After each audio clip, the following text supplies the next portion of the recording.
علیہ کے بارے میں آتا ہے، سفیان ثوری رحمۃ اللہ علیہ بہت بڑے اللہ والے بزرگ گزرے ہیں۔ سفیان ثوری رحمۃ اللہ علیہ علم کے لیے جب گھر سے نکلے ہیں تو ان کے ساتھ اور بھی 3 ساتھی تھے، 2 ساتھی اور بھی تھے، تو یہ 3 ساتھی ہوئے۔ تو یہ جا کر ایک جگہ میں قرآن سیکھتے تھے، علم سیکھتے تھے، احادیث سیکھتے تھے۔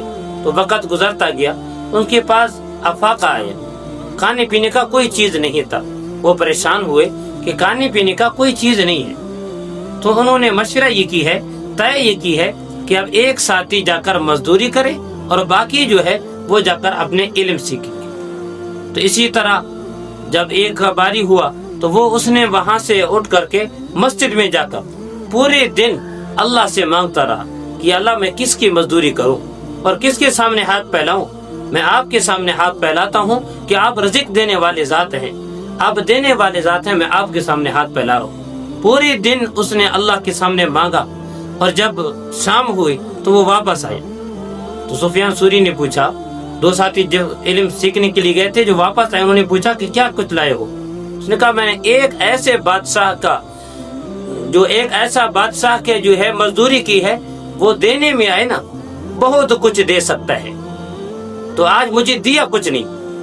میں نے اس کی مزدوری کی لیکن آج مجھے ملا نہیں۔ تو وہ امید میں تھے کہ آج ملے گی، رات صبح تک مل جائے گا۔ تو جب صبح ہوا تو کوئی چیز نہیں ملا۔ ان میں سے اب دوسرا ساتھی کا باری تھا۔ اس نے جب وہاں سے کمرے سے نکلا، اس نے سوچا میں جا کر کس کی دھکا کھا لوں، کس کی مزدوری کر لوں۔ میں بھی جا کر اللہ کے سامنے، اس کو یہ پتا نہیں تھا کہ پہلے جس نے اللہ کے سامنے جا کر پورا دن نفل پڑھ کر کے اللہ سے مانگا، تو اس نے جا کر مصلی بچھا کر کے اللہ سے مانگا، پھر بھی اس سے کچھ نہ ملا۔ جب شام واپس آئے، ساتھیوں نے پوچھا کیا کچھ لائے ہو؟ اس نے کہا میں نے ایک ایسے شخص کی مزدوری کی ہے کہ مجھے امید ہے کہ وہ آج مل جائے، پھر بھی کچھ نہ ملا۔ جب صبح ہوا تیسرے ساتھی کی باری آئی۔ جب تیسرے ساتھی کی باری آئی تو اس سے کہا ابھی آپ جائے۔ جب وہ کمرے سے نکلا، اس نے سوچا میں بھی جا کر کس کی بھیرچا اٹھا کر کس کی مزدوری کروں، بہتر یہ ہے کہ میں مسجد میں جا کر اپنے اس رب سے مانگوں کہ جس نے مجھے صحت اور تندرستی دی ہے، جس نے مجھے جوانی دی اور طاقت دی ہے۔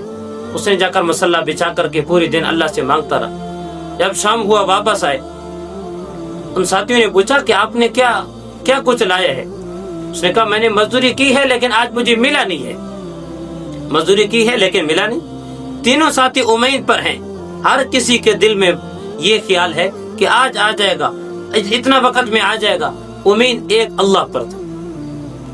تو ایک اسی رات میں وقت کے بعد سے نے خواب میں دیکھا کہ ایسا شخص سفیان ہے اور اس کو جو ہے میں اتنا درہم دے رہا ہوں۔ اور اس بادشاہ نے جب خواب میں دیکھا، جب صبح اٹھا تو اس نے اپنے جتنا بھی کارکردگی کرنے والے تھے، جتنا سپاہی تھے، اس سے کہا کہ سفیان جو ہے وہ جہاں پر بھی ہے اس کو میرے پاس بلایا جائے۔ لوگوں نے اس کی جتنا بھی سپاہی تھے وہ ڈھونڈتے رہے، کہیں بھی نہیں ملا۔ اگر بادشاہ کو اطلاع دیا کہ ہمیں کہیں نہیں ملا ہے، بادشاہ نے کہا جا کر کسی مسجد مدرسے میں جا کر دیکھو، کسی جہاں پر قرآن کے حلقہ لگتے ہیں وہاں پر جا کر دیکھ لو، شاید وہاں پر مل جائے آپ کو۔ اسی طرح وہ پھر سپاہی چلنے لگے، ڈھونڈتے ڈھونڈتے ایک جگہ میں ملا۔ سفیان کو جب اطلاع ملا کہ آپ کو وقت کی بادشاہ بلا رہے ہیں، سفیان ثوری نے کیا کہا، بعد میں یہ ثوری بنا، پہلے سفیان تھا۔ اس نے کہا مجھے بادشاہ کے دربار میں کوئی چیز لینی بھی نہیں ہے، مجھے آنے کی ضرورت ہی نہیں ہے۔ اب دیکھو اس کی امید اور اس کے یقین اللہ پر تھا۔